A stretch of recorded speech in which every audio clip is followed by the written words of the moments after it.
Balik lagi sama gue Jonathan Leonardo. Gue udah lama banget nggak bikin konten, mungkin 3-4 bulan kali ya. Pertama-tama gue minta maaf dulu karena satu dan dua hal akhirnya sama sekali nggak bisa update di YouTube. Sama sekali gue nggak bisa update. Dan sekarang gue bakal mulai lagi. Udah lama nggak cerita-cerita tentang Vespa. Dan kebetulan kalau lu ngikutin, gue ada satu PTS namanya si Busuk waktu itu. Dengan kondisinya yang udah berantakan penuh dengan stiker. Seperti ini, nanti ditunjukkan di mana gue nggak tahu. Dan sekarang dia sudah di sini, depan gue. Udah menggunakan apa? Gue tuh ngerubah konsep total sebenarnya. Gue rubah konsep total. Sekarang kita review tipis-tipis. Mungkin dari depan dulu ya.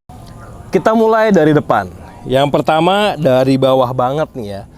Jadi sebenarnya motor ini kan bukan buat gue yang make. Jadi yang akan pakai ini istri gue dengan postur yang tentunya nggak sebesar gue, kayak kan?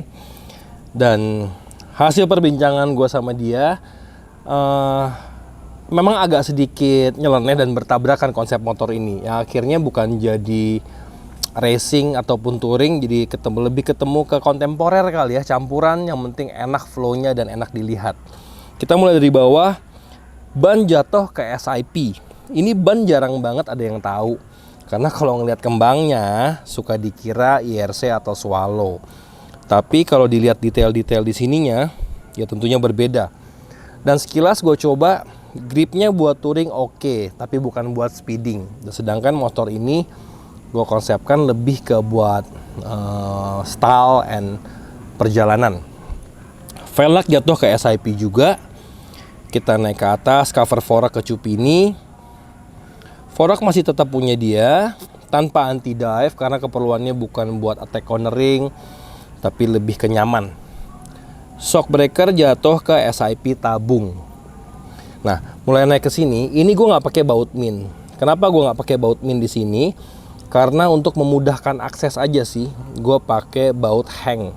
Jadi baut ini bisa multifungsi, bisa jadi kunci L, bisa jadi kunci pas 10. Dan ini gue sama ratakan sampai dengan ke belakang. Dasi tetap pakai yang biasa, kita pakai Chief dasinya. Kenapa gue bikin one tone color? Biar lebih kalem dan terlihat lebih elegan. Itu aja sih. Jadi nggak banyak dual tone. Karena di tengah-tengah sudah silver. Untuk logo, gue nggak ngikutin si PTS pada umumnya. Gue pakai logo depannya Vespa Matic. Dan gue ambil red chrome. Oke, kita naik ke atas. Lampu gue pakai Siem tapi gue custom made, gue jebol dalamnya, gue tanam kayak mini Proji, hasilnya luar biasa. Nanti di akhir video kita akan coba nyalain mesinnya dan kita lihat lampunya seperti apa. Bracket holder jatuh pada Moto Wolf, ini sebenarnya sebagai backup map aja sih. Spion kanan gue pakai Faceta Italy. Masuk ke sini untuk lever. Rem dan kopling gua pakai SIP. Dan untuk hand grip fans merah. Nah, jadi untuk di bagian kepala kurang lebih seperti itu. Dan gua nggak pakai speedometer. Kenapa gua nggak pakai speedometer? Karena si lampu ini gue jebol untuk tanam lampu tembak yang proper. Kalau gue pakai SIP mentok. Jadi gue putuskan untuk kosong. Oke. Kita mulai masuk ke sebelah sini. Nah ini untuk speedometer, kenapa gue nggak pakai SIP? Kenapa gue cuma pakai polosan kayak gini? Karena seperti gue bilang tadi, di depan tuh gue pakai lampu Proji, sedangkan tuh ada kipas ke dalam lagi kan. Jadi mentok. Akhirnya gue putuskan untuk polosan aja. Kita turun ke bawah sedikit ya. Di luar nanti gue jelasin kelistrikannya belakangan. Untuk box, kunci-kunci semua gue pakai Jadi. Dan box ini gue pakai Vaco Italy. Dan pas dibuka, buat taruh di samping, ada charger di sini, multimeter. Karena tugasnya memang dia bukan buat kencang-kencangan atau lain-lain ya. Ini hanya bener-bener pure buat touring, bisa cas baterai dan lain-lain. Dan dalam sana ada kunci rahasianya. Kita sampai ke bagian bawah. Untuk karet-karet ini dari karet rem sama karet selahan gue pakai Ariete. Ini triplang, tuplang, bukan triplang, ini cuma dua ya. List plang bawah, list deck gue pakai Milano. Kenapa pakai Milano? Karena Milano dia panjang dan belok di sikuan sini. Kalau lu beli Chief, dia akan habis di sini. Karena kita pengen konsepnya sampai ke sana rapi, akhirnya kita pakai Milano. Baut-baut sudah dilihat ya, seperti tadi. Gue pakai hang seperti ini. Nah, kalau lidah tengah kita pakai Chief. Oke, sebelum masuk ke belakang mungkin kita ngomongin jok dulu kali ya. Masuk ke segmen jok, gue pakai DV Turbo Italy. Ini jok NOS dari tahun 80-an. Kalau kita lihat dalamnya, buka tutupnya seperti itu. Nah, dia masih per dan full set dengan kuncinya.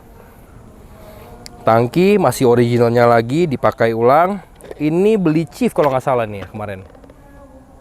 Nah, ini mereknya, lupa gue. Predieri, Itali banget bos. Oke, selesai dari jok-jokan. Sebelum kita ke bawah, gue habisin dulu ke backrack nih. Backrack gue pakai Elaine Italy. Jadi ini juga aksesoris NOS dari tahun 80-an. Ini yang membuat dia jadi outstanding kalau gue bilang dari overallnya. Kalau ini gue copot akan dominan, si PTS ini jadi sangat clean. Lampu gue pakai CEV. Untuk jok DV kita lihat belakangnya, gue buka deh. Nah, di belakangnya ada macan kayak balsem cap harimau. Tapi ini original Itali, bukan kotak. Nih, kita buka, das.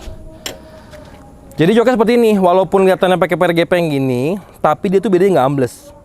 Dan ini jok ada dua macam. Ada yang buat PK series, ada yang buat PTS small frame. Beda dari engselnya. Tapi bahas jok nggak sekarang. Kita bakalan turun ke lampu. Lampu gue pakai style USDM dari CEV. Style kayak gini. Nanti kita hidupin. Bisa sih gue hidupin. Mau dihidupin kali ya? Boleh.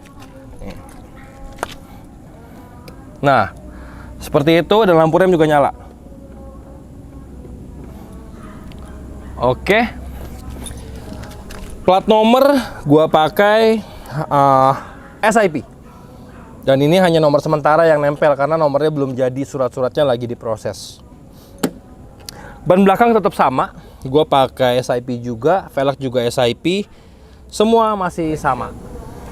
Sebelum gue masuk ke bagian segmen mesin, tepong ini gue custom. Biasanya orang pakai air scoop tambahan, tapi gue ngeliatnya jadi kayak nggak clean walaupun mereknya Chief. Akhirnya gue putuskan karena kisi-kisinya juga kondisinya udah nggak bagus, gue bikinin air scoop yang integrated. Jadi ini jadi satu sama si mesin. Untuk cover ininya gue pakai Chief, shock belakang gue pakai SIP. Ya kalau shock belakang sih nggak kelihatan. Dan untuk tuas-tuas rem kita pakai semua dari apa namanya? Ziggy, sorry. Untuk tuas-tuas rem kita pakai Ziggy. Sekarang gue masuk ke ranah mesin.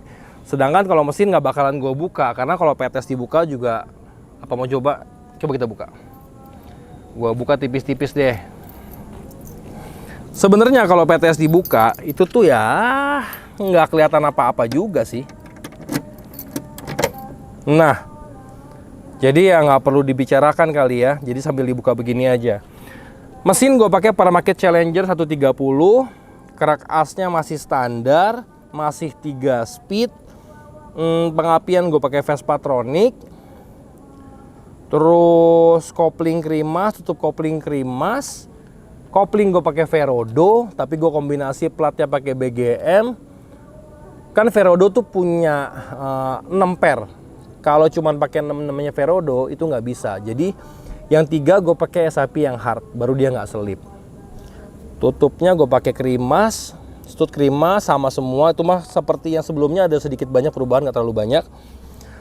Knalpot jatuh pada Paulini, mungkin nanti ditambahkan extra footage aja sih.